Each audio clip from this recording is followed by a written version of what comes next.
গৌরব, ঐতিহ্য, আত্মত্যাগ ও অগ্রযাত্রার বাংলাদেশ জাতীয়তাবাদী ছাত্রদলের ৪৬তম প্রতিষ্ঠা বার্ষিকী উপলক্ষে চট্টগ্রামে বর্ণাঢ্য র্যালি অনুষ্ঠিত হয়েছে। চট্টগ্রাম দক্ষিণ জেলা ছাত্রদলের সংগ্রামী আহ্বায়ক রবিউল হোসেন রবির নেতৃত্বে পটিয়া উপজেলার পৌরসভার মাঠে কলেজ ছাত্রদলের আয়োজনে বর্ণাঢ্য র্যালি অনুষ্ঠিত হয়। এ সময় ছাত্রদলের অঙ্গ সংগঠনের নেতৃবৃন্দ উপস্থিত ছিলেন। সৈয়দ আহমদুল্লাহ মাইজ ভান্ডারীর বার্ষিক ওরস শরীফ উপলক্ষে মাইজ ভান্ডারী একাডেমির উদ্যোগে চট্টগ্রামে সপ্তদশ শিশু কিশোর সমাবেশ অনুষ্ঠিত হয়েছে। অনুষ্ঠানটি উদ্বোধন করেন চট্টগ্রাম এনিম্যাল সায়েন্স বিশ্ববিদ্যালয়ের উপাচার্য অধ্যাপক ডক্টর মোহাম্মদ লুৎফর রহমান।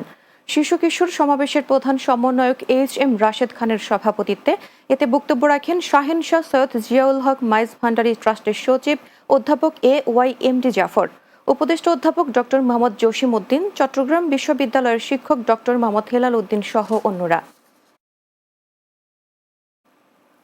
দিনী ও আধুনিক শিক্ষার সমন্বয়ে সুনাগরিক গড়ার প্রয়াসে চট্টগ্রামের ফটিকছড়ির সমিতির হাটে তৈয়বিয়া মডেল একাডেমি যাত্রা শুরু করেছে। এ উপলক্ষে একাডেমি মিলনায়তনে সুধী সমাবেশ ও আলোচনা সভা অনুষ্ঠিত হয়। অনুষ্ঠানে প্রধান অতিথি ছিলেন চট্টগ্রাম কলেজ রসায়ন বিভাগের সাবেক বিভাগীয় প্রধান প্রফেসর ডক্টর নূরকম আকবর হোসেন। এ সময় উপস্থিত ছিলেন কাজী জানে আলম বাবুল, মাহমুদ এনামুল হক সিদ্দিকী, মাস্টার মোহাম্মদ খুরশেদুল আলম সহ অনেকে। চট্টগ্রামের পটিয়ায় এভিডেন্স এর উদ্যোগে মাসব্যাপী গোল্ড কাপ ফুটবল টুর্নামেন্ট শুরু হয়েছে। শনিবার দুপুরে সাইদ আয়ের খলিল মীর কলেজ মাঠে ফুটবল টুর্নামেন্টের উদ্বোধন করেন Chittagong metropolitan chamber of commerce and industries এর সভাপতি খলিলুর রহমান। টুর্নামেন্ট পরিচালনা কমিটির আহ্বায়ক ইদ্রিস চৌধুরী অপুর সভাপতিত্বে উপস্থিত ছিলেন আল আরাফা ইসলামী ব্যাংকের ভাইস চেয়ারম্যান আব্দুস সালাম, পরিচালক আহমেদুল হক সহ অন্যরা।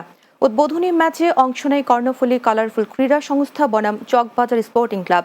খেলায় কর্ণফুলী ক্রীড়া সংস্থা ৩-২ গোলে জয়ী হয়। টুর্নামেন্টে ১৬টি দল অংশ নেয়।